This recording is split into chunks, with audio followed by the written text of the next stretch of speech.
Hello दोस्तों, नमस्कार। आपका स्वागत है आपके अपने चैनल हिंदी हब ऑफिशियल में। तो हम पढ़ रहे हैं दोस्तों आपका बंटी मन्नू भंडारी का उपन्यास, जिसके 4 भाग हम पढ़ चुके हैं। पिछली क्लास के जो 2 भाग पढ़े थे उनमें हम देखते हैं कि तीसरे भाग में शकुन है, वो सोच रही है सारी चीज़ों को। उसे लगता है कि जीवन है अब निराशा से भर गया है, कोई उत्तेजना नहीं रह गई है। कई बार वो कोशिश भी करती है बंटी के माध्यम से, लेकिन उसे उत्साह की बजाय निरुत्साह ही मिलता है। वो अपने अजय के संबंधों को सोचती है कि दोनों एक साथ रहना ही नहीं चाहते थे, कभी दोनों ही आज़ाद होना चाहते थे। लेकिन अब उसे अजय के पास ना रहने से ज़्यादा मलाल इस बात का है कि अजय खुश है, वो फिर से जीत गया है। तो वो चाहती है कैसे भी अजय को हराना चाहती है। उसे लगता है कि बंटी को वो भेजेगी नहीं, तो बंटी के माध्यम से मोहरा बना करके, चाहे वो सोचती है कि भाई मीरा है, उसकी जगह मीरा नहीं होती उसके पास, तो मेरे पास कोई और होता तब अजय को पता लगता। लेकिन जैसे तैसे क्या है, वकील पे बात आती है। वकील चाचा है वो समझाता है कि भाई अब बंटी है वो छोटा बच्चा है और तुम उसको अपने पास ही रखती हो, वो कुछ भी नहीं सीख पाएगा, इसलिए तुम्हें हॉस्टल में उसको भेज देना चाहिए था। तलाक तो जो होना था, मैं सब लोगों को जोड़ने का काम करते हैं और मैं तुम्हारा तोड़वा दिया। तो हॉस्टल में भेजने की बात करती है, जिससे कि वो नहीं चाहती है कि वो, उसे एक साजिश लगती है कि शायद चाचा की बात नहीं है, मुझ तक ये बात पहुंचाई जा रही है अजय के माध्यम से। जैसे अजय मुझसे किनारा हो गया, ऐसे ही बंटी को भी अपने अंडर में लेना चाहते हैं। और उसे अपने अकेलेपन से भी ज़्यादा डर है कि मैं अकेली रह गई तो क्या करूँगी। यानी कि वो बंटी को भेजना नहीं चाहती है। खूब उसको वकील चाचा है वो समझाता है कि भाई उसके सामने ज़िंदगी है, अभी तो तुम कुछ नहीं है, लेकिन जब एक दिन वो अपनी मर्जी की ज़िंदगी जीना चाहेगा तब तुम्हें विशेष दुख होगा। वो जैसे भी तैसे उसे लगता है कि भाई अजय उसको अपना बना लेगा, तो वो बंटी से दूर नहीं रहना चाहती है। और चाहे बंटी की ज़िंदगी बर्बाद हो जाए, लेकिन वो क्या है, अपने पास ही रखना चाहती है। तो यहाँ देखते हैं, और वकील चाचा है वो फिर चला जाता है। उसके बाद वो बिस्तर पर लेटी हुई इसी प्रकार की बातों को सोचती है। ये हमारा था तीसरा भाग। चौथे भाग में हम देखते हैं कि गर्मी की छुट्टियां हैं और शकुन पड़ी पड़ी क्या कर रही है, दिन नहीं कटता है। आज बंटी है वो अपने पापा से मिलने जाने वाला है। तो पहले देखता है जो व्यक्ति उसको ले जाने वाला था वो नहीं आया है, क्योंकि उसको बुखार हो गया है। फिर माली के साथ में वो जाता है और पापा उसको बाहर ही मिल जाते हैं। उसे लगता है कि भाई वो एक तो कैरम बोर्ड मांगेगा, एक कैमेनो मांगेगा, एक व्यू मास्टर मांगेगा पिता से। लेकिन पिता है कि मिलते ही ढेर सारे सवाल की पढ़ाई कैसी चल रही है और क्या हो रहा है, ठीक है, इस प्रकार की बातें करने लग जाते हैं। और बातों ही बातों में उससे पूछ लेते हैं बंटी से कि भाई तुम कलकत्ता घूमने चलोगे क्या, कलकत्ता की तुम्हारा इंतज़ाम करते हैं छुट्टियों में, छुट्टियों के बाद में तुम लौट आना। वो कहता है, कल्पना करता है कि वहाँ ऐसा होगा, वहाँ ऐसा होगा, वहाँ तो मछली की मांस की बदबू आती होगी। तो वो कहता है चल तो चलूँगा, लेकिन मम्मी के साथ ही चलूँगा। पिता उसको समझाता है लेकिन वो नहीं मानता है। तब वो सो जाते हैं कि शाम को घूमने चलेंगे। शाम को घूमने जाते हैं, आइसक्रीम खाते हैं, गन्ने का रस पीते हैं। उसके बाद में जैसे ही तांगा वाला आता है तो बंटी अपने पिता को तांगे वाले पर गुस्सा करते हुए देखता है, जिससे कि वो विशेष रूप से डर जाता है। उसे मम्मी की याद आ जाती है। तभी एक व्यक्ति नौकर कह के आता है कि भाई अभी तुम्हारे आने से ठीक पहले 5 मिनट पहले एक व्यक्ति इसको लेने आया था, लेकिन वो चला गया है। तब कहता है कि अब मैं कैसे जाऊंगा, कहीं ऐसा नहीं हो पापा मुझको यहीं पर सोने की कह दें। तब वो रोने लग जाता है और मम्मी की कहने लगता है। तब पिता कहते हैं कोई दिक्कत नहीं, मैं तुमको पहुंचा दूंगा। तो उसे भरोसा नहीं होता है। तो तांगे पर जा कर के क्या है, वो दोनों वो चल देते हैं। बंटी सोचने लग जाता है, बंटी पिता का हाथ पकड़ लेता है। वो देखता है कि पिता की आंखों में क्या भाव है, लेकिन वो जैसे ही घर आता है तो वो उसका हाथ और कस के पकड़ लेता है कि आज तो वो पिता को अपने पास ले जा करके ही रहेगा और कह देगा कि अब भाई तुम्हारी कुट्टी ख़त्म हुई, अब तुम अब्बा कर लो। तो जैसे ही घर आता है वो हाथ पकड़ करके उतरता है और उसको घर के भीतर खींच लेना चाहता है। मम्मी मम्मी बाहर से पुकार कर कहता चाहता पापा आए हैं। मम्मी गेट पर आ जाती है। वो कहती है पापा अंदर चलो अंदर चलो, पापा कहता है। तो वो कहता है कि नहीं नहीं अब तुम जाओ। तो जैसे ही जाना चाहता है तो उसकी शकुन है वो भी कह देती है थोड़ा सा बच्चे का मन रखने के लिए आप आ जाओ, थोड़ा सा बैठ जाओ। वो कहता है कि लेट हो जाऊंगा, तो थोड़ा सा वो बैठ जाता है। जैसे ही बैठ जाता है कुर्सी पर तो बंटी है वो उसकी समझ में नहीं आ रहा है कि वो पापा का क्या करे क्या बात करे। तो वो फूल वूल मोगरे का ले आता है। हालांकि रात हो जाती है तो रात में उसे ले जाता है, लेकिन वो ले आता है, उसे कहता है कहाँ लगाऊं। तो पापा को वो उसको दे देता है। थोड़ी बहुत बातचीत होती है और उसके बाद में पिता है उसका चला जाता है। उसके बाद में वो देखता है कि उसकी शकुन माँ है वो रो रही है और दोनों बिस्तर पर चले जाते हैं। वो सोचता रहता है, लेकिन आज वो अपनी माँ के बिस्तर पर नहीं सोता है और इसी प्रकार उसको क्या है नींद आ जाती है सोचते सोचते। अब हमारा देखिए कौन सा भाग है, 5वां भाग है। तो 5वां भाग पढ़ते हैं। सवेरे चिड़ियों की चहचहाट से ही बंटी की नींद उछटी। आंखें बंद किए किए ही उसने करवट बदली।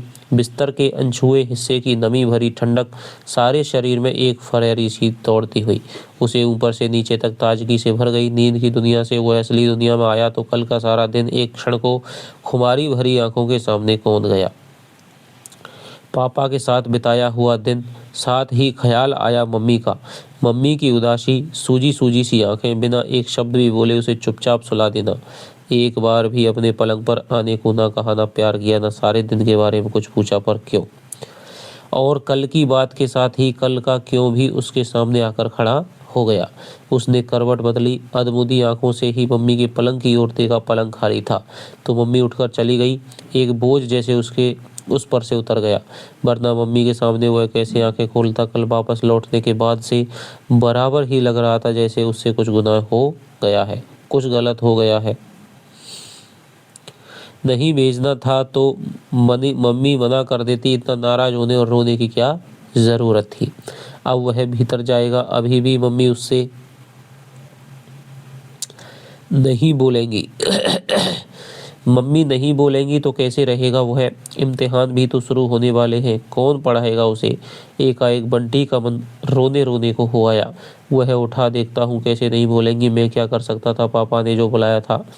कमरे में घुसते ही नज़र पापा की दी हुई चीज़ों पर पड़ी। एक बार इच्छा हुई मैकेनों को खोल कर देखे, पर नहीं, अभी नहीं। वह दबे पैरों गया, सब चीज़ें उठाकर सोफे के पीछे रख दी। मम्मी कॉलेज चली जाएंगी तब खेलेगा, उसकी तो आज छुट्टी है। फिर दौड़कर वह पीछे वाले आंगन में आया, जैसे सीधा बाहर से ही आ रहा हो। मम्मी अखबार पढ़ रही हैं। दरवाजे की ओर पीठ है, इसलिए चेहरा नहीं दिखाई दे रहा है। अच्छा ही है। हमेशा की तरह बंटी गया और पीठ पर लाद कर गले में झूल गया। उठ गए। मम्मी ने उसको अलग करते हुए पूछा, पर बंटी पीठ पर लदा रहा। अपनी तरफ से वह पूरी तरह सुलह कर लेना चाहता है। अब मम्मी को 1 मिनट के लिए भी नाराज नहीं रहने देगा, दुखी भी नहीं रहने देगा। मम्मी नहीं चाहेंगी तो वह कहीं नहीं जाएगा, कुछ भी नहीं करेगा। जा ब्रश करके आ बेटा, फूफी दूध गर्म कर रही है। लगा स्वर हमेशा की तरह मुलायम ही था। बंटी हल्के से आश्वस्त हुआ और दौड़ता हुआ बाथरूम की ओर चला गया। लौटा तो मेज पर मम्मी की चाय और उसका दूध रखा हुआ था। मम्मी अखबार पढ़ने के साथ साथ चाय भी पी रही थी। वह आया तो उसका दूध उसके सामने रख दिया, उसके टोस्ट पर मक्खन लगा दिया। मम्मी, जैसे भीतर से हिम्मत जुटाकर बंटी बोला, हूँ। अखबार पर नजर गड़ाए गड़ाए ही मम्मी ने पूछा। बंटी को लगा जैसे मम्मी उससे नजर नहीं मिला रही, आंखें शायद अभी भी सूजी हुई हैं। मम्मी क्या बहुत तकलीफ में है। बंटी भीतर ही भीतर मम्मी के दुख से कातर होने लगा। मम्मी तुम मुझसे गुस्सा हो। उसकी आवाज़ रुआसी हो गई। मम्मी ने अखबार हटाकर भरपूर नज़रों से उसकी ओर देखा और देखती ही रही। बंटी को लगा मम्मी की आंखें, मम्मी का चेहरा जैसे एकदम पिघल कर एकदम नरम नरम हो गया। पागल कहीं का, किसने कहा मैं तुझसे नाराज हूँ। और आंखों में वही प्यार उमड़ आया, माँ वाला प्यार।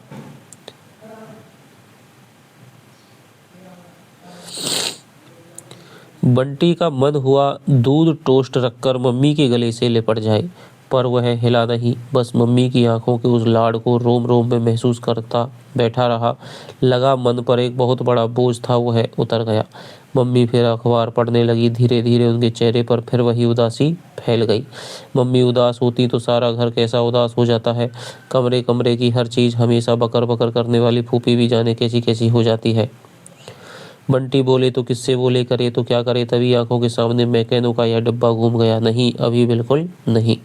मम्मी ने हीरालाल को बुलाकर कहा, हीरालाल आज हम कॉलेज नहीं आ पाएंगे, मिसेज कौशिक से कहना जरा देख लेंगी। तो मिसेज कौशिक क्या है? एक और मैडम है जी। बहुत अच्छा सरकार। हीरालाल ने सलाम ठोका और चला गया। मम्मी को तैयार होता देख बंटी ने पूछा, मम्मी तुम कहाँ जा रही हो? एक क्षण को बिंदी लगाता हुआ मम्मी का हाथ जहाँ का तहाँ रुक गया। माथे पर बल पड़े, चेहरे पर एक अजीब सी उलझन आई। फिर धीरे से बोली, जरा काम से बाहर जाना है। यानी कि अंत में जोशी वाला प्रसंग भी आता है दोस्तों कि जोशी से उन्होंने मुलाकात बढ़ाई थी, लेकिन वकील है वो कह के जाता है तीसरे पार्ट में कि भाई अब तुम भी क्या हो, नई हो, प्रिंसिपल हो, जवान हो, सब चीज़ उठना बैठना है, तो तुम भी अपने लिए जीवन की नई शुरुआत करो, बिल्कुल नई, जैसे अजय ने कर ली है। तो वो सोचती है कि जोशी से उसका क्या है, थोड़ा बहुत जोशी उसके चक्कर में पड़ा था। एक बार बंटी बीमार हो गया था तो उसको दिखाने के लिए बुलाया था, तो बंटी के साथ साथ उसने मुझे भी संभाला था। कई बार भी कई बहाने आ जाता है, लेकिन मैंने ही वो बात आगे नहीं बढ़ाई और वो बात ऐसे ही गुम हो गई। पापा ने 10 बजे मम्मी को पहुंचने के लिए कहा था, पर कहाँ? मम्मी पापा के पास जा रही है तो उसे क्यों नहीं ले जा रही है, पूछ ले। तो अब ये शायद किसकी तारीख है? कोर्ट की शायद तारीख है। तुम पापा के पास जा रही हो मम्मी? मम्मी एक क्षण को रुकी, फिर थोड़ी सख्त आवाज में कहा, ना काम से जा रही हूँ। ना ले जाना चाहती हैं तो ना ले जाएं, झूठ क्यों बोलती हैं? कल उसके सामने ही तो पापा ने कहा था 10 बजे पहुंच जाना। मत बताओ मेरा क्या जाता है। सवेरे मन में जो एक अपराध बोध था बहता हुआ धीरे धीरे गुस्से में बदलने लगा। अच्छा है, कोई कुछ मत बताओ मेरा क्या जाता है, मैं भी अपनी कोई बात नहीं बताऊंगा। इम्तिहान होगा तो यह भी नहीं बताऊंगा कि कैसे करके आया हूँ, तब पता लगेगा। फूफी से बात करके मम्मी चली गई। बंटी ने मुड़कर देखा भी नहीं, मम्मी के पास भी नहीं गया। हालांकि मन में बराबर उम्मीद थी कि जाते जाते एक बार मम्मी जरूर बुलाएंगी, कुछ कहेंगी, पर मम्मी चली गई। दूर होती तो घोड़े के घुंघरुओं की आवाज़ से ही बंटी ने जाना कि मम्मी का तांगा चला गया। फन बनाता हुआ वह फूफी के पास आया। फूफी बताओ तो मम्मी कहाँ गई है? गई है पहाड़ झोंकने। बंटी अबाक सा उसका मुंह देखता रह गया। क्या बक रही है? हम कहते हैं कि तुम यहाँ से चले जाओ बंटी भैया, हमारे तन बदन में आग लगी हुई है इस वक्त। बहू को ले जाकर थाना कचहरी में खड़ा करेंगे, मर्दानगी दिखाएंगे। अरे हाथ पकड़ कर निभाने की मर्दानगी जिनमें नहीं होती वो ऐसे ही मर्दानगी दिखाते हैं। देखिए साहब, बहुत ही कथन है, शानदार कथन है फूफी का कि हाथ पकड़कर निभाने की मर्दानगी जिनमें नहीं होती वो ऐसे ही मर्दानगी दिखाते हैं। अनबन किसमें नहीं होती तो क्या ब्याही औरत को यूँ छोड़ दिया जाता है? जब से तुम बकर बकर किए जा रही हो, बताती क्यों नहीं कि मम्मी कहाँ गई है? हमें नहीं मालूम कहाँ गई है, पूछ लिया होता ना अभी। तुम हमारे सामने चले क्यों नहीं जाते? नहीं, हम 4 बात अभी तुम्हें सुना देंगे, समझे? है सुना देंगे, बढ़िया ही सुनाने वाली। कोई मत बताओ मुझे क्या बात है? गुस्से से भन्नाटा बंटी कमरे में आया। ब्याही औरत ने ब्याही औरत छोड़ने की बात का अर्थ तो फिर भी उसकी समझ में आ गया था, पर थाना कचहरी की क्या बात है? एकाएक चाचा की कुछ बातें मन में उभरी। ये सब चाचा का ही चलाया हुआ चक्कर है। वकील है तो यही सब करेंगे। थाना कचहरी में मम्मी को पुलिस ने ही रख लिया तो एक अजीब सी दहशत उसके मन में भरने लगी। सब कुछ जान लेने की आतुरता और कुछ भी ना जान पा सकने की व्यवस्था ने बंटी का रोना आ गया। मैं भी पापा के खिलौनों से खेलूंगा, जरूर खेलूंगा, जिसको गुस्सा होना है होए गुस्सा। बंटी ने सोफे के पीछे से सब चीजें निकाली और मैकेनो का डिब्बा खोलकर बैठ गया। अच्छा है मम्मी आकर देखें, चल कर नाश्ता कर लो। लो अब ये फूफी भी रो कर आई है। अच्छा है, सब रो, खूब रो, पर उसे कुछ मत बताना, वह होता ही कौन है किसी का। मेज पर दूध दलिया एक सेब कटा हुआ रखा था। देखते ही बंटी फिर भड़क उठा। फिर वही दूध दलिया? मैं नहीं खाता रोज रोज रोज सड़ा दलिया। और गुस्से में आकर बंटी ने दूध दलिए की कटोरी उछाल दी। झन की आवाज़ कमरे में गूंजती हुई सारे घर में फैल गई। अजीबोगरीब किस्म के नक्शे बनाता हुआ दलिया सारे कमरे में यहाँ से वहाँ तक बिखर गया।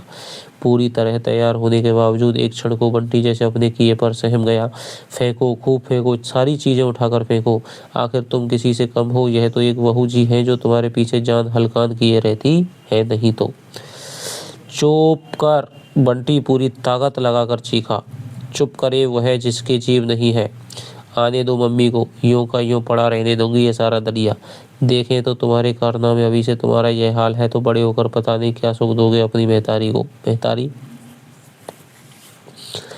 बंटी ने अपनी बंदूक उठाई और फूफी को यूं ही बगता छोड़कर बगीचे में आकर दनादन दागने लगा। ठाए ठाए पेड़ों पर बैठे कौए और चिड़िया उड़ गई। चारों ओर से कुछ भी समझ न आने वाली आवाजों का शोर फैल गया। कमरे में एक कोने में मम्मी खड़ी है, दूसरी ओर फूफी और बंटी। बीच में दलिया फैला पड़ा है, एक और कटोरी लुढ़की पड़ी है। बंटी बंटी चुप जमीन में आंखें गड़ाए पत्थर की तरह खड़ा है। बंटी आवाज में न सख्ती है न नरमी, जैसे कोई बटन दबा दिया हो आवाज निकल गई। बंटी टस से मस नहीं हुआ, जहाँ का तहाँ पत्थर का बना खड़ा रहा। उसने एक बार आंख तक उठाकर नहीं देखा। जमीन पर नजरें टिकाए टिकाए ही उसने जान लिया कि मम्मी चलकर उसके पास आ रही है। क्षणांश को वह सकपका गया, कहीं आते ही एक चांटा नहीं जड़ दे। ठीक है, खा लेगा वह चांटा, भी मारे तो सही, अब यहाँ कुछ भी हो सकता है। हमेशा मम्मी के गुस्से से या डांट से बचाने वाली फूफी अगर बकर करके शिकायत कर सकती है तो मम्मी भी मार सकती है। यानी अब तक तो जो फूफी थी वो मम्मी की डांट से या पिटाई से उसको बचाती थी, लेकिन अब तो क्या है, आज तो उसने भी शिकायत कर दी है तो मम्मी भी मार लेगी, कौन सी बड़ी बात है। बंटी बंटी फिर चुप। तू सुन नहीं रहा बेटा मैं क्या कह रही हूँ। और मम्मी का हाथ बंटी की पीठ सहलाने लगा। इस अप्रत्याशित स्नेह के लिए बंटी बिल्कुल तैयार नहीं था, पर मिला तो जैसे एकाएक पिघल गया। इतनी देर का गुस्सा, खींच, दुख और भी जाने क्या क्या जमा हुआ था मन में, वह आंखों के रास्ते निकलने को अकुलाने लगा। रोज रोज दलिया बनाकर रख देती है, हमसे नहीं खाया जाता। सबसे गंदी गंदी बातें बक रही थी, सवेरे से गंदी गंदी बातें बक रही थी। तुम इससे कुछ नहीं कहती, पूछो तो इससे क्या क्या कह रही थी। और बंटी का गला पिच गया। मम्मी ने जैसे ही बड़े प्यार से अपने को सटाया, बंटी एकदम फूट पड़ा, बस फिर रोता ही रहा। रोते रोते जैसे हिचकियां बंध गई। जब कल से इसने कह दिया कि दलिया अब इसे अच्छा नहीं लगता, तो तुमने आज फिर क्यों दलिया बनाया फूफी? तुम इसका इतना भी ख्याल नहीं रख सकती? मत इतना सिर पर चढ़ाओ बहू जी, हम अभी से कहे देते हैं, नहीं फिर आप ही दुखी होंगी। तुम गई हो तब से ऐसी ही गंदी गंदी बातें कर रही है, और भी बहुत गंदी गंदी बातें। मम्मी ने उसके आंसू पोंछे तो आने के बाद पहली बार उसने भरपूर नज़रों से मम्मी को देखा, और उसकी रोई रोई आंखें मम्मी के चेहरे पर कैसे चिपक गईं। तभी ख्याल आया, मम्मी थाना कचहरी से लौटी है, वहाँ मम्मी के साथ क्या हुआ होगा, और ख़राब काम करने पर भी प्यार करने वाली मम्मी के लिए उसके अपने मन में ढेर सारा प्यार भर गया। लगता है मम्मी बहुत परेशान है, शायद दुखी भी। मम्मी बाथरूम में गई और वह कमरे में आ गया। पलंग पर फैला हुआ मैकेनो उसने जल्दी से समेटा और फिर सोफे के पीछे छिपा दिया। अब वह मम्मी को बिल्कुल भी दुखी नहीं करेगा। मम्मी शायद सिर में भी पानी डालकर आई है। उन्होंने जूड़ा खोला, गीले बालों की एक ढीली सी चोटी बना ली। बंटी छिपी छिपी नज़रों से देख रहा है उसका चेहरा, उनके हाव भाव, उनका हर काम, और अपने हिसाब से सब कुछ समझने की कोशिश कर रहा है। बाहर गर्मी बहुत तेज थी, माथे में जैसे गर्मी चढ़ गई। मम्मी ने कहा, पलंग पर सीधे लेटकर बाहें आंखों पर रख लो। मम्मी का आधे से ज़्यादा चेहरा ढक गया। पलंग पर सीधे लेटकर बाहें आंखों पर रख ली। मम्मी का आधे से ज़्यादा चेहरा ढक गया। मम्मी शायद नहीं चाहती कि बंटी उनका चेहरा देखे। कल से ही तो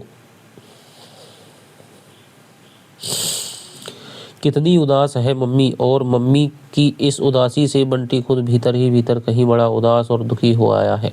क्या करे मम्मी के लिए। वह सारे घर में एक चक्कर लगा आया, पर कुछ भी तो समझ में नहीं आया। वह लौटकर फिर अपने कमरे में आया। मम्मी वैसे ही लेटी है, दबे पांव। उसने सोफे के पीछे से पापा का दिया सामान निकाला।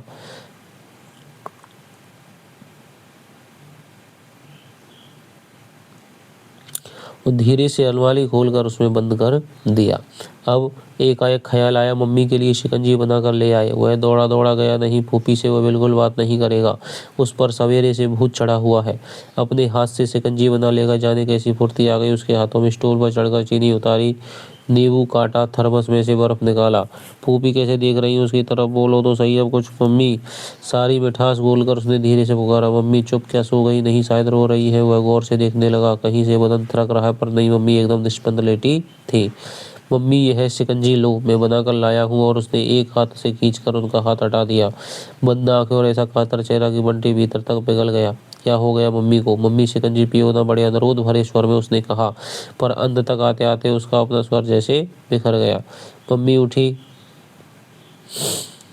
उसके हाथ से गिलास लेकर बोली, तू बनाकर लाया है शिकंजी मम्मी के लिए? मेरा राजा बेटा और बंटी को इस तरह एकटक देखने लगी कि उनकी आंखों में पानी छल चला आया।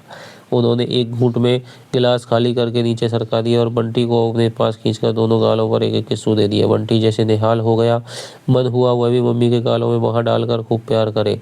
अब मम्मी ज़रूर उसे अपने पास लेटाएंगी और सारी बातें बताएंगी। जो बच्चा माथे में गर्मी चढ़ जाने पर अपने हाथ से शिकंजी बनाकर ला सकता है, वह मम्मी की और बात नहीं समझ सकता। पर मम्मी ने इतना ही कहा, जो भी तुझे पसंद है फूफी से कहकर बनवा ले और खा ले बेटा, मैं थोड़ा सोऊंगी। मम्मी लेट गई और बंटी वहीं खड़ा रहा, अपमानित सा, उपेक्षित सा। मम्मी उसे बताती क्यों नहीं क्या हुआ है। दोपहर में बारिश हुई थी और नहाया धोया लौन बड़ा ताज़ा ताज़ा लग रहा था।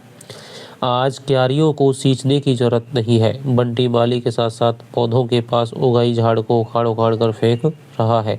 लौन के एक सिरे पर बैठी मम्मी को रह रह कर देख लेता है। जब से मम्मी जगी है वह उन्हीं के इर्द गिर्द घूम रहा है, इस उम्मीद में कि शायद मम्मी कभी उसे बुला ही ले या शायद उन्हें कभी उसकी जरूरत पड़ ही जाए। वह आज टीटू के यहाँ भी नहीं गया, ना ही टीटू को यहाँ बुलाया होगा। टीटू समझदार, पर क्या वह ये समझ सकता है कि आज का दिन हल्ला गुल्ला करने वाला नहीं है। यह तो केवल बंटी ही समझता है कि उसके घर में कुछ बड़ी बात है। मम्मी बहुत उदास है, इसलिए उसे भी उदास रहना चाहिए। आज क्या खेल कूद हो सकता है। तो देखिए किस प्रकार बच्चे की वो मानसिकता है, कार्य करती है, कितना समझदारी से। तो यही अब बताया जा रहा है। घास उखाड़ते उखाड़ते वे दोनों मम्मी के पास आ पहुंचे। उसी कोने में बंटी ने कुछ दिनों पहले आम की गुठलियां बोई थी, जो अभी एक दो बारिश के बाद छोटे से पौधे के रूप में फूट आई थी। बंटी रोज उसे देखता और प्रसन्न होता। आज उसमें और दो चार नई पत्तियां फूटी हुई थी। बंटी ने बड़े दुलार से तांबई रंग की उन कोपलों को छुआ, नरम नरम मुलायम मुलायम, फिर सारी पत्तियों को गिना।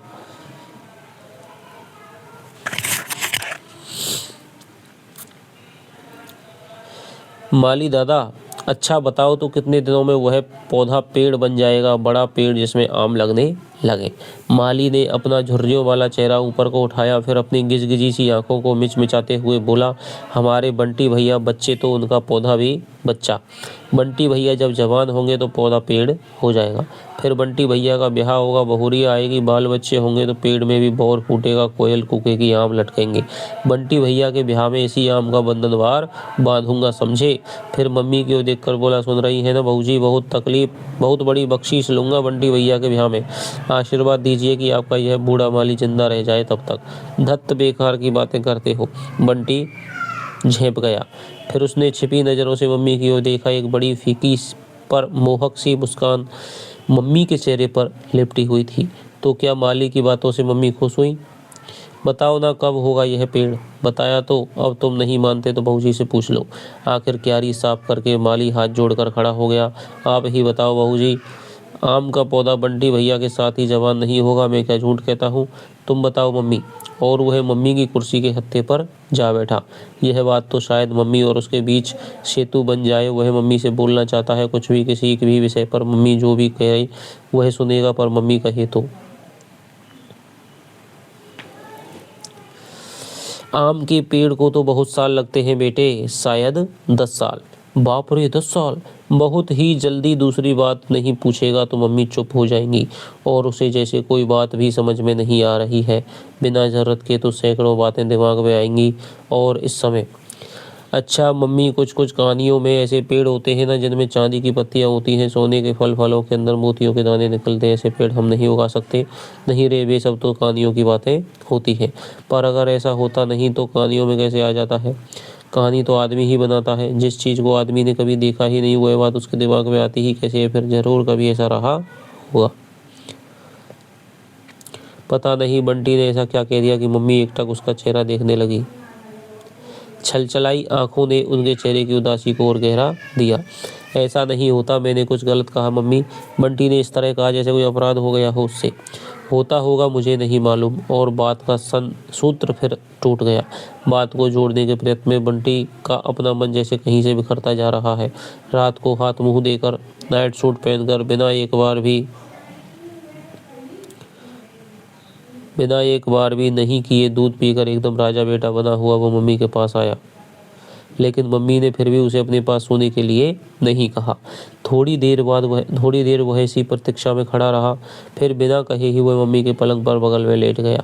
मन हुआ मम्मी के तिल पर थोड़ी देर धीरे धीरे उंगली फेरे, उनके गले में बाहें डाल दे, पर आज जैसे उससे कुछ भी करते नहीं बन रहा था।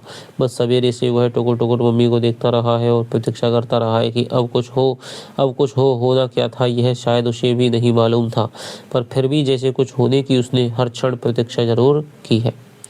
बंटी, एकाएक मम्मी ने उसकी ओर करवट करके बहुत धीमी सी आवाज में कहा। अनायास ही उसकी उंगलियां उसके बालों को सहलाने लगी। हाँ माँ। बहुत लाड में आकर वो मम्मी को माँ ही कहता है। एक बार मम्मी ने कहा भी था, तेरा माँ कहना मुझे बहुत प्यारा लगता है। कल पापा के साथ क्या क्या किया बेटा? एक क्षण को बंटी समझ नहीं पाया कि कल की बात में कौन सी बात बतानी चाहिए और कौन सी नहीं। कुछ नहीं, पहले पापा बातें करते रहे, फिर घुमाने के लिए ले गए, खिलाया पिलाया, चीज़ें दिलवाई और बस। बात से भी ज़्यादा स्वर और लहजे को सहज बनाकर बंटी मम्मी को यह विश्वास दिला देना चाहता है कि कल कुछ ऐसा नहीं हुआ था जिससे मम्मी नाराज़ हो या दुखी। जब बाहर से लौटकर वापस आए और देखा कि चपरासी वापस चला गया है, तो मैंने पापा से कह दिया कि मैं यहाँ बिल्कुल नहीं रहूँगा, घर ही जाऊँगा मम्मी के पास। रात में मैं मम्मी के बिना नहीं रह सकता। और इतना कहकर बंटी ने मम्मी के गले में डाल दी। क्या क्या बातें करते रहे तुमसे? बहुत सारी, पढ़ाई की, खेलकूद की, दोस्तों की, कलकत्ता की। फिर एकाएक जैसे कुछ याद हुआ या इस तरह बोला, पता है मम्मी पापा क्या कह रहे थे?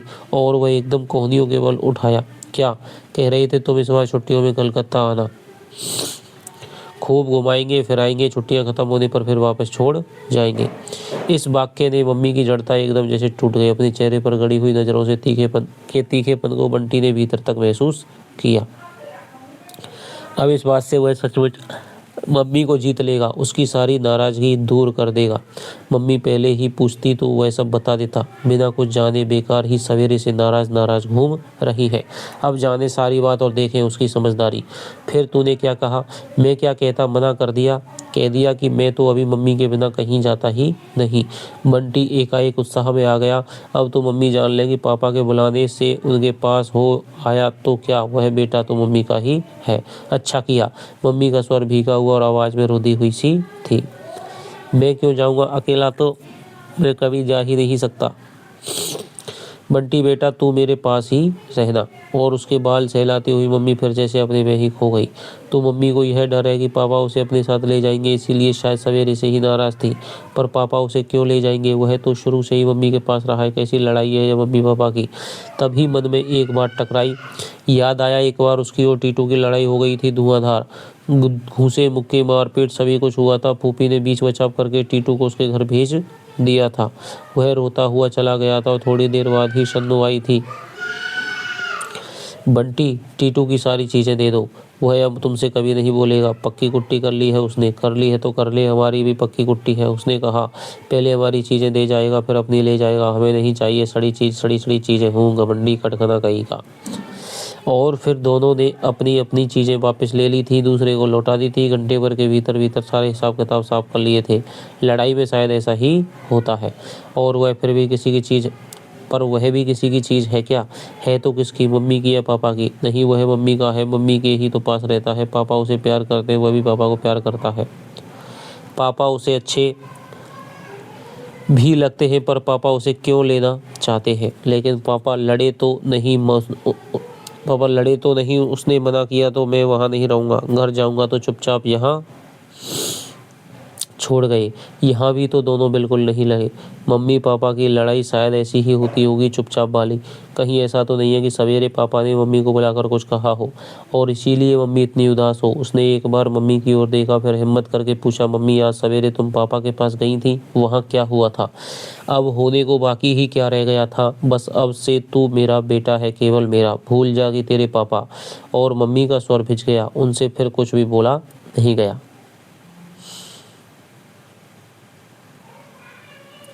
मम्मी के रुधे हुए स्वर और असूआई आंखों ने बंटी को भीतर तक दहला दिया। पर मम्मी के प्रति सारे लाड प्यार और उनके दुख में दुखी होने के बावजूद एक क्षण को मन में यह बात जरूर आई कि पापा को वह कैसे भूलेगा। पापा तो उसे बहुत अच्छे लगते हैं। फिर एकाएक मम्मी फूट फूट कर रो पड़ी। तकिए में मुंह गड़ा लिया। सवेरे से जिस आवेग को रोके बैठी थी अचानक ही वह जैसे सारे बांध तोड़कर बह निकला। बंटी बुरी तरह सकपका गया। मम्मी को उसने होते देखा है, पर उसके सामने कभी रोती नहीं। इस तरह तो कभी रोती नहीं, उदास ही नहीं। बंटी को कुछ भी समझ में नहीं आया, वह क्या करे, कैसे मम्मी को चुप कराए। और जब कुछ भी समझ में नहीं आया तो मम्मी के गले से लिपट कर खुद भी फपक फपक कर रो पड़ा। मत रो मम्मी, रो मत। तो देखिए यहाँ पर हमारा कौन सा भाग हो गया दोस्तों, ये 5वां भाग हो गया है। अगला हमारा भाग है 6वां भाग है। देखिए, मम्मी का रोना बंटी को एकाएक बड़ा बना गया। बड़ा और समझदार। मम्मी की पापा से लड़ाई हो गई है पक्की वाली। दोस्ती तो अब हो ही नहीं सकती, मम्मी ने खुद उसे बताया। बिल्कुल ऐसे जैसे बड़ों को बताया जाता है। साथ ही ये भी कि अब मम्मी के लिए जो भी है बंटी ही है, और मम्मी के एकमात्र सहारे बंटी के ऊपर जैसे हजार हजार जिम्मेदारियां आ गई हैं। मम्मी को प्रसन्न रखने की, हर काम में मम्मी की मदद करने की, कोई भी ऐसा काम ना करने की जिससे मम्मी दुखी हो, परेशान हो, वह सब करेगा, करता भी है। पर बस ना चाहते हुए भी पापा की याद उसे आ जाती है। लेकिन नहीं, अब वह उनके लिए दिए हुए खिलौनों से नहीं खेलता, कभी उसकी बात भी नहीं करता। मम्मी को शायद अच्छा ना लगे। रैक पर रखी हुई पापा की एकमात्र तस्वीर को भी उसने एक दिन चुपचाप उठाकर खिलौनों की अलमारी में बंद कर दिया। मम्मी से लड़ाई कर ली तो अब बैठो यहाँ, और क्या। सारे दिन मम्मी को उदास रखने वाले, रुलाने वाले पापा की यही सजा है बस। और उसे लगा जैसे मम्मी की ओर से उसने पापा के खिलाफ एक बहुत बड़ा कदम उठाया है। मम्मी ने खाली रैक देखा और बंटी को देखने लगी एकटक। वह नीची नजरें झुकाए खड़ा रहा। पता नहीं कहीं नाराज ना हो जाए, पर मम्मी ने उसे पकड़कर अपने पास खींच लिया।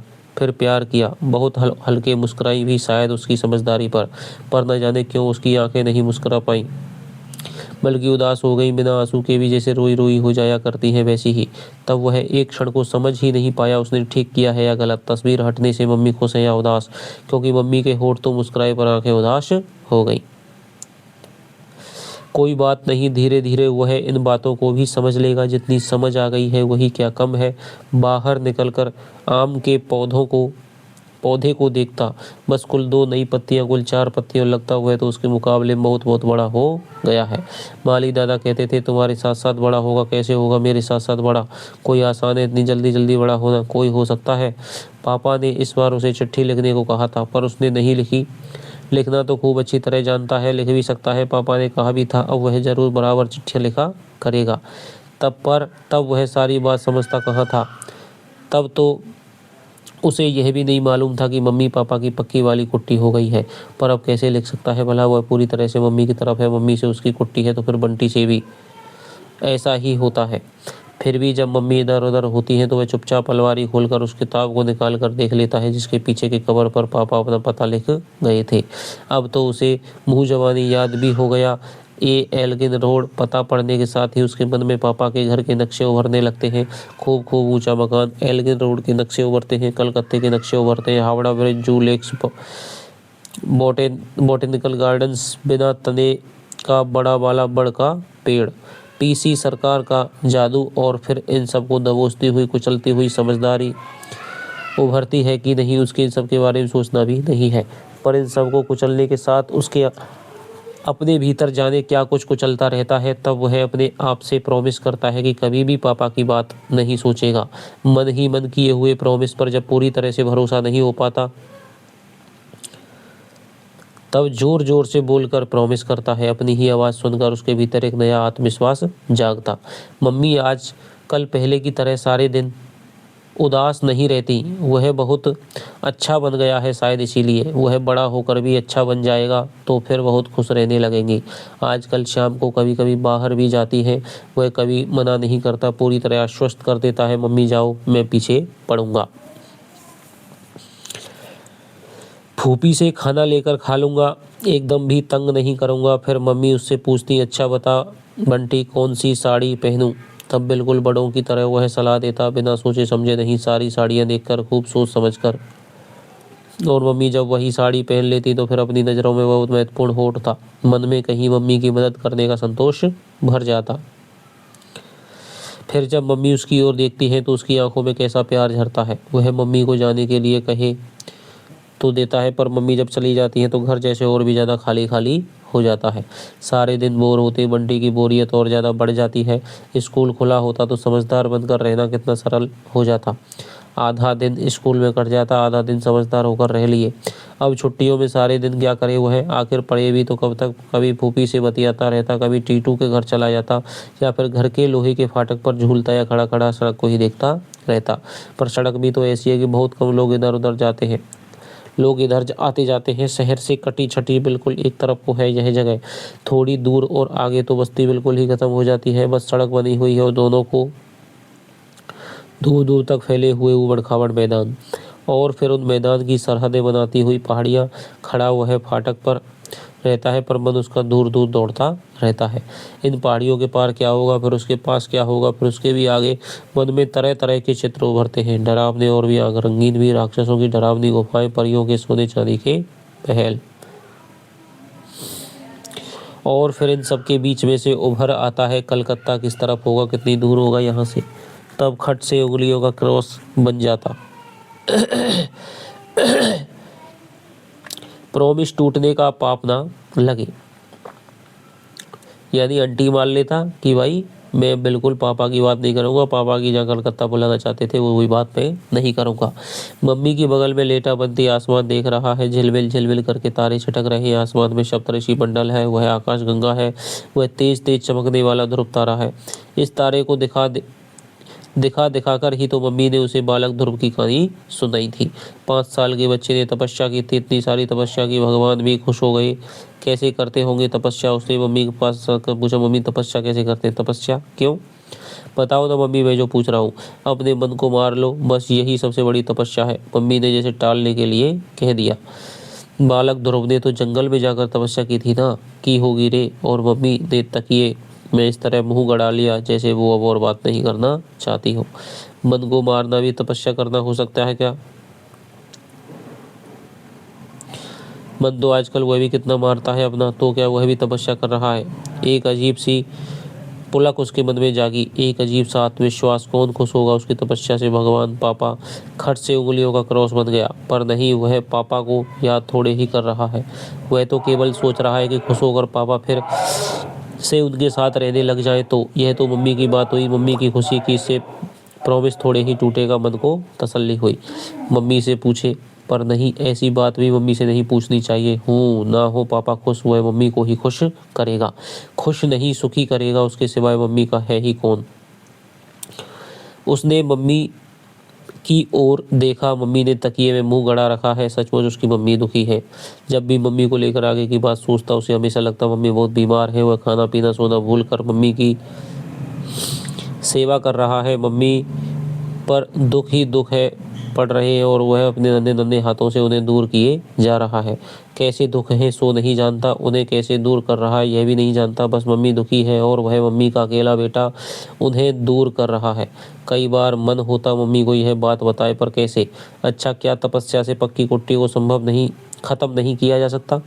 मम्मी, उसने धीरे से पूछा। हूँ मम्मी, तपस्या करके मम्मी पापा की कुट्टी नहीं खत्म की जा सकती? मम्मी ने सिर उठाया और एक क्षण उसका चेहरा देखती रही, फिर वहां में भरकर उसे अपने में बींच लिया। पापा की बात करके गलती तो नहीं कर दी उसने? तू पापा के साथ रहना चाहता है? नहीं मम्मी, मैं पापा के साथ रहना नहीं चाहता। मैं तो, बंटी ने इस तरह कहा जैसे मम्मी कहीं उसे गलत ना समझ ले। क्यों बेटा, तुझे पापा चाहिए? मन करता है कि पापा हूँ। बंटी एक क्षण असमंजस में रहा। हाँ कहने से कहीं मम्मी नाराज ना हो जाए, पर झूठ बोलने से तपस्या जो बिगड़ जाएगी। उसने धीरे से हाँ कह दिया। मम्मी उसके बाल सहलाती रही। पता नहीं उसमें पापा मिल जाएंगे कि आश्वासन था, या पापा तो नहीं मिल सकते कि मजबूरी। आज मम्मी का कॉलेज खुल गया। मम्मी खुश खुश कॉलेज चली गई। उसकी तो बोरियत जैसे खत्म हुई। गर्मी की छुट्टियों के ये लंबे लंबे दिन दोनों ने एक दूसरे को सहारा दे देकर ही काटे हैं। सारे दिन मम्मी के साथ ही रहता था। हाँ, कभी कभी जब शाम को मम्मी बाहर जाती तो वह ज़रूर थोड़ी देर अकेला हो जाया करता था, पर आज तो जैसे दिन भी उसने अकेले ही काटना है। उसका स्कूल खुलने में तो अभी 4 दिन बाकी है। चलने से पहले मम्मी ने फूफी को समझाया, 4 बजे के करीब सब लोग चाय पीने यही आएंगी। दही पकौड़े आलू की टिकिया तुम घर में बना लेना। चिवड़ा और मिठाई में चपरासी के हाथ भिजवा दूंगी। मदद की ज़रूरत हो तो उसे रोक भी लेना। 4 बजे तक सब कुछ तैयार रहे। हाँ, मैं सब देख लूँगी मम्मी, मैं सब देख लूँगा मम्मी, तुम जाओ, चपरासी क्या करेगा, मैं मदद करवा दूंगा फूफी की, मेरा राजा बेटा। मम्मी ने प्यार से गाल थपथपाया और चली गई। बताओ फूफी क्या करना है? एल लो, अभी से क्या करना है? कुछ नहीं, जाओ खेलो, घर तो साफ कर लूँ पहले ही। मम्मी की टीचर्स की पार्टी है आज, तो उसे बहुत काम करना है के भाव से बंटी सफाई में जुट गया। कपड़ा लेकर टेबल कुर्सी पोंछ डाली। अपनी बुद्धि के हिसाब से इतनी साज सज्जा कर सकता था, वह भी कर दी। अरे तुम तो इतने समझदार कहीं से हो गए बंटी भैया, आजकल ना जिद करते, ना झगड़ा करते, ना रोते, कहाँ से आ गई इतनी अक्ल तुम में? आएगी क्यों नहीं? अब क्या मैं बच्चा हूँ? अपनी समझदारी का ठप्पा पड़ते देख बंटी कहीं भीतर ही भीतर पुलकित हो गया। मन हुआ फूफी को तपस्या वाली बात भी बता दे। यो भी फूफी उसके अकेलेपन की साथी है, वह उससे लड़ता भी है, उसे तंग भी करता है, उस पर रौब भी जमाता है। जमीन पर चौक या कोयलों से शतरंज बनाकर चंगा आटा पौ भी खेलता है, तो कभी उसकी गोद में सिर रखकर कहानियां सुनता है, फिर एक कहानी के साथ 1000 प्रश्न। तब फूफी बिगड़ पड़ती, तुम इतनी बहस काहे करते हो, कहानी है सो है, बिना बोले सुनोगे तो सुनाऊंगी, हाँ खाली हुंकारा दो बस। अच्छा फूफी, बालक ध्रुव ने जो तपस्या की थी, लियो फिर तुम्हारा वही कहानी किस्सा शुरू हुआ। हम एक बात भी नहीं करेंगे इस वक्त। फूफी चली गई। बुद्धू कहीं का सोच रही है, मैं ध्रुवतानी कहानी सुनूंगा जो मुझे आती नहीं है। बंटी अपनी अपनी छोटी छोटी हथेलियों में उबले हुए आलू की गोल गोल टिकियां बनाता जा रहा है, जैसे फूफी ने बताई ठीक वैसे ही। और कहानी चल रही है वही सोनल रानी वाली। रानी हंसे तो फूल झरे और रोए तो मोती झरे। राजा रानी के पीछे प्राण दे। रानी अपने हाथ से सोने के बरक में लपेटकर राजा को 56 मसालों वाला सुगंध से भरपूर पान खिलाती और मंद मंद मुस्काती, मुस्कान ऐसी कि राजा पागल। राजा के 20 रानियां और थी, 20 रानियों के 100 बच्चे। सोनल बच्चों के पीछे प्राण देती।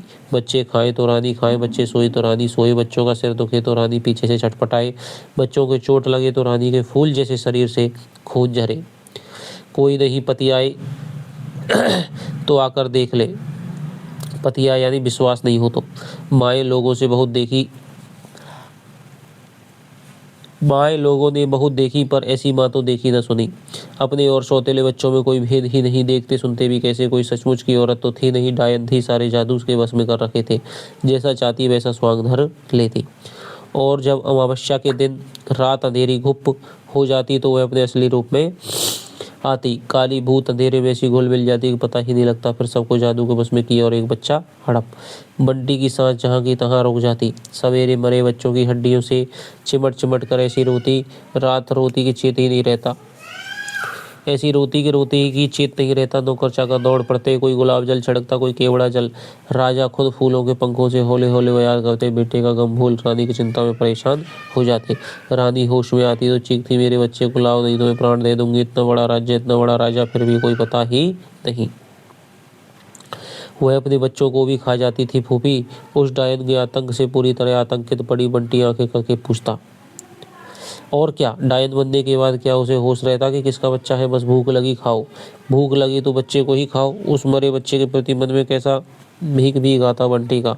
भूख में आदमी तक को होश नहीं रहता, बस खाने को चाहिए जो भी हो, जो भी हो। फिर वह तो डायन थी, अपनी भूख की चिंता करती या बच्चों की, तो वह और किसी को खा लेती, नौकर चाकर जानवरों को खा लेती। काहे खा लेती? बच्चों के कोमल मांस जैसा मांस और कहाँ मिलता? तो कभी दूसरे बच्चों को क्यों नहीं खाती, केवल राजकुमारों को ही क्यों खाती? खाएगी क्यों नहीं? 56 भूख खाए राजकुमारों की देही में जैसे मांस वैसा और कहाँ मिलता? तो धीरे धीरे राजा के सब बच्चे खा गई। और क्या खा गई? सुंदर कोमल बच्चे हड्डी की ठठरियां बन गई। बस उन ठठरियों को देख देख कर रोने का नाटक करती रहती। घिन और डर के मारे मिले जुले भाव से बंटी की आंखों में आंसू आ जाते। फूफी ने देखा तो प्यार से झिझकते हुए बोली, हेलो तुम आंसू टपकने लगे, ये तो किस्सा कहानी है, कहीं सच में ऐसा थोड़े होता है। सब झूठ मनगढ़ंत, इन बातों से कहीं रोया जाता है। सुनो और भूल जाओ, नहीं हम आगे से कभी नहीं सुनाएंगे, हाँ। और उसने झट से दूसरी कहानी शुरू कर दी, 4 मूर्खों की। तो थोड़ी देर में ही बंटी खिलखिलाने लगा। दौड़ दौड़ कर बंटी ने मेज लगा दी, खड़ा होकर मम्मी की राह देखने लगा। अपनी सारी टीचर्स को लिए मम्मी आ रही है, हंसती हुई बतियाती हुई। दीपा आंटी तो सबके बीच जैसे छिप ही गई। कहो बंटी कैसे हो? हेलो बंटी कैसे हो? कईयों ने एक साथ पूछा। पहले से लंबा हो गया? तो बंटी ने जैसे ही मनी मन मुंह से सुधारा, लंबा नहीं बड़ा हो गया हूँ, थोड़े मोटे भी हो, वरना शौकिया पहलवान लगोगे। सीकिया पहलवान यानी सीख की तरह पतला पहलवान। बंटी ने मौका ताका और दीपा आंटी की वहां से झूल गया। मम्मी की सारी टीचर्स में एक यही तो पसंद है, बाकी को सब बेकार। तो कैसे दीपा आंटी, आप छुट्टियों में एक बार भी घर पे क्यों नहीं आंटी? छुट्टियों में तो हम यहाँ थे ही नहीं, बताओ कैसे आते? हर साल बंटी बाहर जाता था, इस बार हम बाहर चले गए। घसीटता हुआ वह दीपा आंटी को लॉन की तरफ ले गया अपने पौधे दिखाने के लिए। कहाँ गई थी आप? कलकत्ता। कलकत्ता? बंटी जैसे एक क्षण को पुलक आया, एक उड़ती सी नज़र मम्मी की ओर डाली। वे सबको लिए बरामदे की सीढ़ियाँ चढ़ रही थी। आपने क्या क्या देखा वहाँ? कैसा है कलकत्ता आंटी? बहुत बहुत बड़ा, बहुत गंदा। एल्गिन रोड देखी आपने? नहीं तो लीजिए, एल्गिन रोड भी नहीं देखी। मैं क्या वहाँ सड़कें देखने गई थी क्या एल्गिन रोड में? कुछ नहीं, वैसे ही पूछ लिया था। बंटी पापा की बात नहीं बताएगा, किसी को बताएगा, बताना भी नहीं चाहिए उसे, अब तो वह सब समझता है। दीपा आंटी अंदर जाने लगी तो उसने जल्दी से मोगरे के 2-3 फूल तोड़े और बोला, नीचे झुकिए, मैं आपके जूड़े में लगाऊंगा। हंसती हुई दीपा आंटी झुक गई। लगाना आता भी है? और नहीं तो क्या, मम्मी के बालों में रोज ही तो मैं फूल लगाता हूँ। ये सब पौधे भी तो मैंने ही लगाए हैं। अपने पौधों की बात करते समय बंटी के मन में उत्साह और गर्व जैसे छलक पड़ता है। बंटी ला ला कर सबको खिला रहा है, मना करने पर मनुहार भी करता है। एक तो लीजिए जरा सी, और यह गरम वाली टिकिया है। सब लोग खाने और बतियाने में समान रूप से जुटी हुई है। कितना बोलती है ये सब लोग, जब से आई है लगातार चकर चकर किए जा रही है। लड़कियों को कैसे चुप रखती होंगी? अच्छा, उनके स्कूल के सर लोग भी जब आपस में मिलकर बैठते होंगे तो इस तरह बातें करते होंगे। बच्चों को तो सब लोग ऐसे डांटते हैं, चुप रहो, शोर मत करो। क्या क्लास को भाजी मार्केट बना रखा है? उसने कभी भाजी मार्केट देखा ही नहीं। शायद बहुत शोर की जगह होती होगी, जितना शोर यहाँ हो रहा है उससे भी ज़्यादा। भाई बंटी तो बहुत समझदार हो गया, एकदम राजा बेटा की तरह काम कर रहा है। हमारी पिंकी तो लड़की है, पर एक भी काम तो करवा लो जरा। एक बात कहूँ तो 10 जवाब हाजिर है। अरे मिसेज बत्रा का बेटा है, आखिर होशियार नहीं होगा? मिसेज बत्रा यानी दोस्तों क्या है, निकनेम शकुन बत्रा का बेटा है, आखिर होशियार नहीं होगा? तो मोटी मिसेज सक्सेना बोली। हाँ, मक्खनबाज कहीं का, वह जानता है कोई उसकी तारीफ नहीं कर रही, सब मम्मी को मक्खन लगा रही है। एक तार कॉलेज गया था तो यह मोटे बड़े गाल सहलाकर कहती रही, वाओ शीट, जानती हो कितना इंटेलिजेंट है यह। और जैसे ही वह पीछे मुड़ा, धीरे से बोली, अरे मिसेज बत्रा ने बिगाड़ कर धूल कर रखा है। इतना जिद्दियों से चढ़ा लड़का है कि बस। प्रिंसिपल का लड़का है सो कोई कुछ भी कहता नहीं। मोटी चापलूस कहीं की, माथे पर बिंदी इतनी बड़ी लगाएगी कि जैसे पैसा ही चिपका लिया हो। बस एक दीपा आंटी अच्छी है, जो ना कभी इस तरह की तारीफ करती है, ना बुराई मौका मिले तो उसके साथ खेलती भी है। चाय समाप्त हुई तो सब लोग बाहर के कमरे में आ गई। वह दीपा आंटी की कुर्सी पर ही बैठ गया, उनसे सटकर एक तरह से उन पर लदकर। मम्मी ने पास के रैक पर से फाइल उठाई, बीच की मेज अपनी तरफ खींच ली, ढेर सारे कागज फैला लिए। दीपा आंटी अब गाना नहीं सुनाएंगी? देखा बच्चा, मम्मी अब मीटिंग कर रही है, समझे? लाड़ में वे उसे हमेशा बच्चा ही कहती है। मम्मी, हम दीपा आंटी का गाना सुनेंगे। आंटी को गाना सुनाना ही होगा, और वह पूरी तरह से दीपा आंटी की गोद में ही लद गया, कुछ तो इस विश्वास के साथ कि मम्मी उसकी बात टाल ही नहीं सकती। इतना काम उसने आज किया है, अब तो वैसे भी उसका अधिकार हो गया है। बंटी बेटा, अब हम लोग जरा काम की बात करेंगे, कॉलेज की तुम बाहर जाकर खेलो। तो मम्मी की बात बंटी को जैसे कहीं से चीर गई। एक क्षण में वह बंटी को इस तरह देखता रहा जैसे विश्वास नहीं कर पा रहा हो मम्मी ने ही उसे बाहर जाने को कहा है। फिर धीरे से उठा और बाहर आ गया, अपमानित सा, आहत सा। तो उसकी इच्छा से भी ज़्यादा ज़रूरी काम मम्मी के पास है। कॉलेज की बात कॉलेज में कर लेती, घर में तो कम से कम उसकी बात ही मानती। घर में तो उसकी बात ही माननी चाहिए। वह तो कब से सोच रहा था कि शाम को दीपा आंटी का गाना सुनेगा, फिर अपनी कविताएं सुनाएगा, चुटकुले सुनाएगा, पहेली पूछेगा। ऐसी ऐसी पहेलियां उसे आती हैं कि कोई बता ही नहीं सकता। लड़कियों को पढ़ाना आसान है, पहेली क्या हर कोई बता सकता है, पर अब कुछ नहीं। मम्मी को ऐसा तो नहीं करना चाहिए था ना, और ना चाहते हुए मम्मी को लेकर जाने कितना कितना गुस्सा उसके मन में उफनने लगा। पर तभी सारे गुस्से और दुख को ठेलती हुई समझदारी आई। मम्मी प्रिंसिपल है, कितने ज़रूरी काम है उनके रहते हैं, उसे इस तरह गुस्सा नहीं होना चाहिए। कुछ नहीं, 2 महीने से मम्मी सारे दिन घर जो रहती थी सो वह कॉलेज के काम की बात ही भूल गया था, इसलिए तो गुस्सा भी आ गया, वरना तो इसमें गुस्से की कोई बात ही नहीं है। कॉलेज खुल गया है तो कॉलेज का काम भी होगा ही। टीटू के पापा नहीं ऑफिस की फाइल लेकर घर में बैठे रहते हैं, फिर उस कमरे में कोई घुस जाए तो देखें, ऐसे फटकारते हैं कि बस। मम्मी ने तो कितने प्यार से कहा उसके पापा भी फाइल लेकर आते होंगे। खट से उंगलियों का क्रॉस बन गया, फिर भी कहीं एक धुंधली सी तस्वीर उभर ही आई, फाइलों में डूबे हुए पापा। नहीं नहीं, उसने अपने पद को समझाया। सब लोगों को विदा करके मम्मी जल्दी से तौलिया लेकर बाथरूम में घुस गई। अब वह मम्मी के साथ खेलेगा, फिर रात में कहानी सुनेगा खूब लंबी वाली। आज कितना काम किया है उसने। मम्मी जब कॉलेज का काम करने लगी तो बाहर भी आ गया। अब ना कॉलेज है ना कॉलेज का काम, अब मम्मी फिर उसकी हो गई बिल्कुल उसकी। पता नहीं क्यों मम्मी और उसके बीच में कोई भी आता है तो उसे अच्छा नहीं लगता है। कॉलेज के दिनों में तो वैसे भी शाम को ही मम्मी उसका हुआ करती है, बालों की ढीली ढीली चोटी, मुलायम मारा चेहरा। मम्मी मुंह पोंछती हुई कमरे में आई। लो, बातों ही बातों में टाइम का कुछ अंदाज ही नहीं रहा। 7 बजे पहुंचना था और पौने 7 तो यही बज गए। तुम कहाँ जा रही हो मम्मी? अपने को रोकते रोकते बंटी रुआसा हो गया। बेटा, एक बहुत जरूरी काम से जाना है, बहुत ही जरूरी। मम्मी का सधे हुए हाथ खटाखट जोड़े में पिन खोसते जा रहे हैं। वहाँ मैं अभी अकेला रहूं? आज तो सारे दिन बिल्कुल अकेला रहा हूँ मम्मी। गुस्से में भरा आंट बंटी का स्वर भर्रा गया। एक क्षण को मम्मी का हाथ जहाँ का तहाँ रुक गया। बंटी की ओर देखा बहुत प्यार से, फिर अपने पास खींचकर दुलाती हुई बोली, मेरा राजा बेटा अकेला क्यों रहेगा? टीटू को बुला लेना या उसके यहाँ चले जाना, बस थोड़ी ही देर में आ जाऊंगी। टीटू बुलाने से भी आता है इस समय कभी? इस समय वहां जाओ तो उसकी अम्मा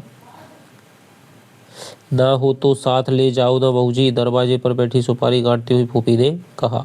सवेरे सवेरे से तो अकेला डांव डांव डोल रहा है, उसके साथ थोड़ा टहल आएगा। आपके साथ थोड़ा टहल आएगा तो मन बहल जाएगा बच्चे का। बंटी ने बड़ी आशा भरी नज़र से देखा, शायद फूफी की सिफारिश ही काम आ जाए। कहा ना, मैं काम से जा रही हूँ फूफी, वहाँ कहाँ ले जाऊंगी? जल्दी जल्दी शादी पहनते हुए मम्मी ने कहा। काम से जा रही हो तो क्या हुआ? बच्चा होगा तो क्या फेंक जाएंगे? 2 मिनट में तैयार किए देती हूँ। नहीं, बंटी मेरा खूब समझदार है, मेरे काम के बीच में वह क्यों हो जाएगा?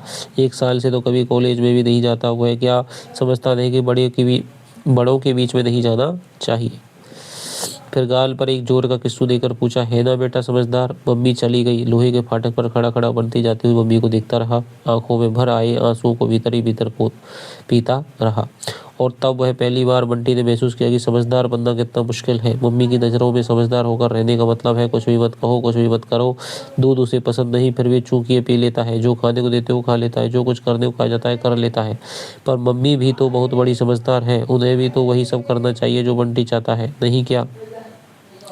अनमना सा बंटी भीतर आया। बरामदे में ही फूफी जमीन पर पसरी पड़ी है। ऐसा क्यों लेटी हो फूफी? क्या हो गया? हम जरा थक गए भैया, जरा कमर सीधी कर ले तो बर्तन धोकर चौका साफ करें।